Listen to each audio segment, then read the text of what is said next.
नमस्कार साथियों, संजय कुमार का नमस्कार है आपको। शिक्षक के स्वाभिमान चैनल में आपका स्वागत है। मैं कैमूर की धरती से जो उद्गार व्यक्त करता हूँ वो बिहार के हर जिले के भाइयों के कानों तक पहुँचती है। साथियों, हर जिले से जो शिक्षक भाइयों की खबरें मिल रही हैं, आज प्रमोशन की हलचल तेज है। भाई फ़ोन कर रहे हैं, ये भी सूचना मिली है कि कई जगहों पर प्रमोशन की प्रक्रिया तेज़ी से बढ़ रही है और एक आध दो जगह ऐसी भी सूचना मिली कि वहाँ विशिष्ट भाई भी अपनी फाइल लेकर जा रहे हैं, लेकिन उनकी फाइल को अलग करा दिया जा रहा है। दोस्तों, मैं स्पष्ट करना चाहता हूँ जो मेरा अनुभव है उसके आधार पर कि 12 वर्षों तक हम इंतज़ार किए हैं तब प्रमोशन के लिए। कई वर्षों से नियमावली होने के बाद भी हमको प्रमोशन नहीं मिला है। तो जब विशिष्ट नियमावली में प्रमोशन है ही नहीं तो फिर वो कैसे सरकार दे देगी, इस पर विचार कीजिए थोड़ा। आप जब विशिष्ट बन गए, नियोजित हैं ही नहीं, जब वो आपका पद ही मर गया तो फिर आप यहाँ कैसे जिंदा हो जाएंगे? क्योंकि आप वहाँ ड्यूटी कर रहे हैं विशिष्ट के रूप में, तो प्रमोशन में कैसे आप शामिल हो सकते हैं? सरकार ये नहीं करने जा रही है, जैसा मेरा अनुभव कहता है। आप भी बहुत अनुभवी भाई भी उसमें गए हुए हैं। दूसरी चीज़, मैं विशिष्ट भाइयों, कई भाइयों से बातें होती हैं, उनसे मैं प्रश्न पूछता हूँ कि भाई किस लाभ के लिए गए हैं, तो बस 14% सुनाते हैं। जब मैं उसका काट करता हूँ तो कहते हैं कि अरे बहुत भाई गए हैं इसलिए हम भी गए हैं। बस यही उनका वक्तव्य होता है कि बहुत भाई गए हैं इसलिए हम गए हैं। तो वही भाई भेड़ की कहानी चरितार्थ होती है कि मूड़ी गोद के एक चल दिए तब पीछे से लाइन लग गई। वैसा हमें नहीं बनना है, हमें भेड़ नहीं बनना है। हम 5 ही रहेंगे, शेर रहेंगे। क्योंकि अगर 1000 भेड़ हमारे साथ झुंड आ गया तो उस स्थिति में 5 शेर मारे जाएंगे। उनको शिकारी मार देगा, उन शेरों को, क्योंकि 5 शेर उन 1000 भेड़ों को बचाने के चक्कर में अपना जान गंवा देंगे। इसलिए हम उतने भेड़ों की सुरक्षा करने में कामयाब नहीं हो पाएंगे। इसलिए दोस्तों, हम 5 ही होंगे, शेर होंगे। हम कोई भी लड़ाई लड़ लेंगे, शिकारी को मात दे देंगे, शिकारी को मौत के घाट उतार देंगे। वो क्षमता हमें है, लेकिन भेड़ के साथ हम वो चीज नहीं हासिल कर पाएंगे। मेरा स्पष्ट कहना है, आपको बुरा लगे या अच्छा लगे उससे मुझे कोई फर्क नहीं पड़ता है, क्योंकि हम हमेशा लड़े हैं।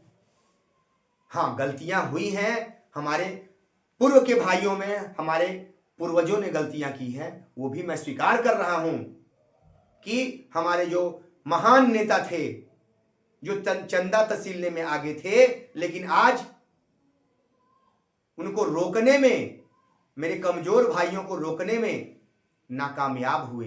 वो क्यों हुए है मैं ये पूछना चाहता हूं। 20-20 साल के नेतागिरी की बात करते हैं कि 20 साल मैं नेतागिरी किया हूं, फिर भाइयों को रोकने में सक्षम क्यों नहीं हुए? उनमें अधिकतर नेता ही हैं जो जिला स्तर के हैं, प्रखंड स्तर के हैं, वो भी सक्षमता देकर पहले ही भाग खड़े हुए। ऐसा क्यों हुआ? क्या उन नेताओं को भी आप साहस बंधाने का काम नहीं किए?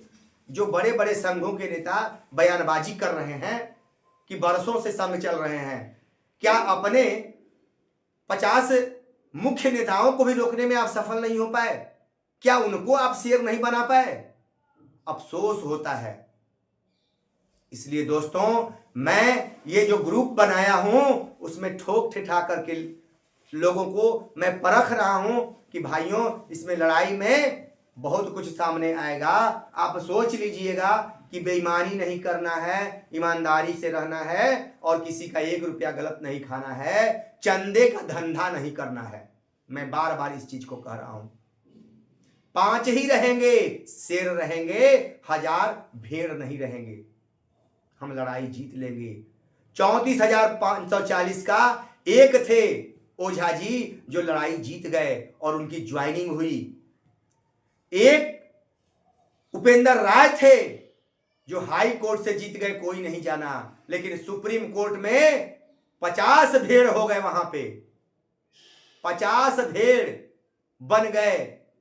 सब लोग लड़ना शुरू कर दिए कि भैया हम कहीं मेरा श्रेय न चला जाए, कहीं मेरा नेतागिरी न खत्म हो जाए, कहीं मेरा एमएलसी का जो सपना है वो न खत्म हो जाए, कहीं विधानसभा चुनाव लड़ने का सपना है वो न खत्म हो जाए।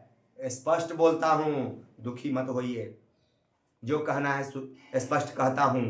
मेरे भाई, आप पहले लड़ाई लड़िए नियोजित की। ये नियोजित भाई ही आपको सब कुछ बना देते। जिस समय ब्रजवासी भाई चले थे, पाठक जी का डंडा चल रहा था, उस समय कोई नहीं दिख रहा था, सारे लोग छुप गए थे, एक ब्रजवासी जी का नाम चल रहा था। आज ब्रजवासी जी से मैं आग्रह करता हूं कि वो मिसगाइड नहीं हो, अपने मिशन से भटके नहीं, वो शिक्षकों को नहीं बांटे। विशिष्ट, बीपीएससी और नियोजित की अधिक संख्या है तो मैं उधर बोलूं, ऐसा नहीं करें। बस वो एक हमारी मांग को रखें, वो है पूर्ण राज्यकर्मी।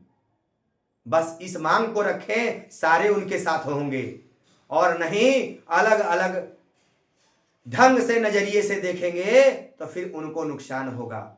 ये ध्यान रखें ब्रजवासी भाई, तक ये मेरी खबर पहुंचा दे कोई भाई, अगर सुन रहे होंगे तो ब्रजवासी जी के भी नजदीक बहुत भाई हैं, उन तक मेरी खबर पहुंचा दें कि बस एक मांग रखें, सरकार से एक मांग करें, पूर्ण राज्यकर्मी, इसके अलावा कुछ भी नहीं। वो मिल जाएगा सारे भाइयों को, चाहे वो 22 में बहाल हो, चाहे 27 में बहाल हो जाए, चाहे 20 में बहाल हो, चाहे 3 में बहाल हो, चाहे 5 में बहाल हो, सभी लोगों को न्याय मिल जाएगा। तो न्याय दिलाने का काम करें, इसमें न भटकने दें, वो न भटके, एक पद पे उनको पहुंचा दिया गया है।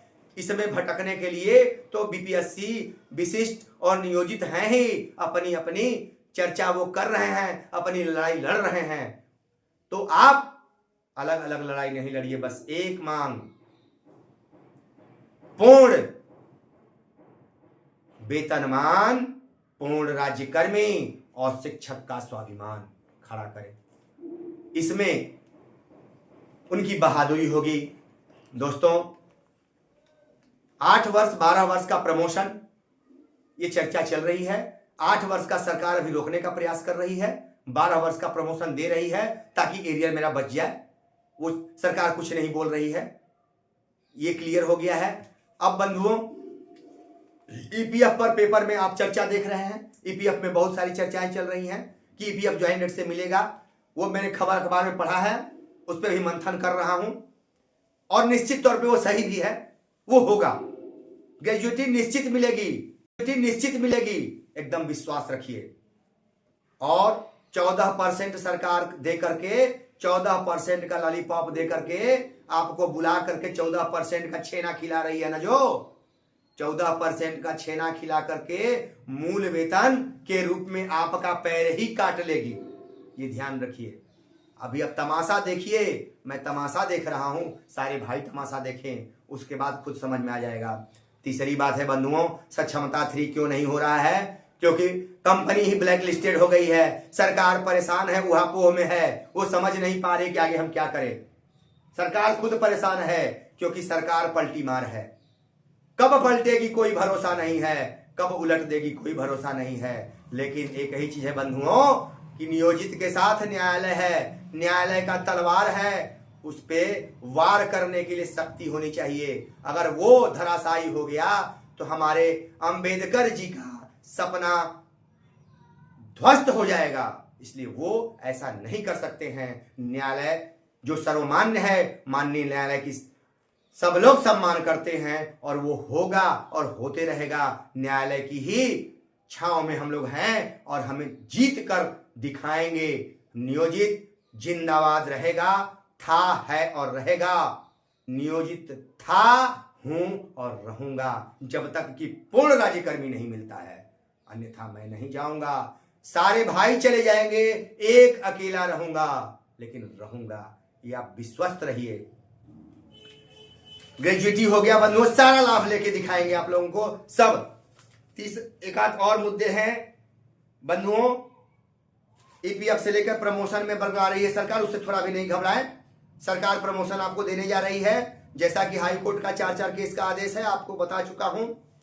आप बस धैर्य बनाए रखिए, आपसे आग्रह है, विनती है, आप धैर्य बनाए रखिए, मजबूत कर लीजिए दिल। और जो सक्षमता 2 पास करके योगदान करने वाले हैं, एक बार अभी मौका है, क्योंकि बहुत भाई ऐसे भी फोन मेरे पास कर रहे हैं जो सक्षमता ज्वाइन करके पछता रहे हैं और ऐसा भी कहे कि संजय भाई अगर 1 तारीख से पहले मैंने आपका वीडियो देखा होता तो मैं नहीं ज्वाइन किया होता। मैं झूठ नहीं बोल रहा हूं, उस बंधु का नाम नहीं धरेंगे, नहीं तो आप लोग कहेंगे कि उस बंधु को आप लोग अब शब्द बोलने लगेंगे, लेकिन ये सत्य है। मैं जो कह रहा हूं सत्य है। ये वाणी तपस्या से निकल रही है, किसी की दी हुई वाणी नहीं है। जो 4 साल तपस्या किया हूं बंधुओं, वो वाणी है। बंधुओं, एक बात ध्यान में रखिए, जिस प्रकार महाराणा प्रताप घास की रोटी खाए थे, घास की रोटी, लेकिन अपने स्वाभिमान को कभी गिरवी नहीं रखा, अकबर की कदमों में नहीं जाके गिरे, ये ध्यान रखिए। वैसे स्वाभिमानी के स्वाभिमान को याद कीजिए, जो घास की रोटी, जो उनके बच्चे राजघराने में पले थे लेकिन जंगल में घास की रोटी खाते थे। इस पे मुझे वाकया याद आ गया है बंधुओं, मैं कह दे रहा हूं। जब महाराणा प्रताप के बच्चों की रोटी बिल्ली चुरा के ले गई, महाराणा प्रताप व्यथित हो गए थे और वो रात में अकबर महान जो कहा जाता है उसके पास पत्र लिख रहे थे और लिख रहे थे कि मैं परेशान हूं, समझौता करने के लिए तैयार हूं। लेकिन उनकी पत्नी थी, वो उस चीज को देख ली रात में और सुबह उन्होंने पूछा कि महाराणा आप बहुत परेशान हैं, कहे कि नहीं कोई परेशानी नहीं है। फिर उन्होंने पूछा नहीं आप परेशान हैं, तो चूंकि महारानी उस पत्र को निकाल के पढ़ चुकी थी, कही कि ए राणा झूठ मत बोलो, तुम्हारी क्षमता खत्म हो गई है। तो उन्होंने क्या बोला है बंधुओं, रोआ खड़ा हो जाएगा, एक बार सुन लीजिए। थक गया समर अब तो राणा अपनी तलवार हमें दे दे, थक गया समर अब तो राणा अपनी तलवार हमें दे दे, रणचंडी सी बन जाऊं मैं अपनी तलवार हमें दे दे। ये वीरांगना थी हमारे भारतवर्ष की। सोचिए जरा, विचार कीजिए, वो वीरांगना जो तलवार उठाने के लिए तैयार हो गई और उसके बाद महाराणा कहते हैं कि नहीं रानी, इन बाजुओं में आज भी दम है। उस पत्र को फाड़ कर फेंकते हैं और नहीं झुकते हैं। तो कई बार हमारी बहनें भी लक्ष्मीबाई बनी हैं, तो हम चाहते हैं कि हमारी बहनें भी इसमें शामिल हैं और लक्ष्मीबाई बने, वो महारानी बने, जो हम भाइयों का सहयोग और कंधे से कंधा मिलाकर चलने का में साथ दे, हमें कमजोर ना करें, हमें साहस दे। उन बहनों से मेरा आग्रह है, बहनें वैसी वीरांगना बनिए आप। क्या छीन लेगी सरकार? आज तक 20 वर्षों में क्या दी है जो अब हमसे छीन लेगी? जैसे इतना देखे हैं वैसे अब भी देखेंगे। वो लॉलीपॉप है, आपके पैर को काटने के लिए रसगुल्ला खिलाया जा रहा है, फिर भी नहीं समझे तो धोखा खाइए। मैं अपने भाइयों के साथ खुश हूं और खुश रहूंगा। नियोजित भाई जिंदाबाद। नमस्कार साथियों।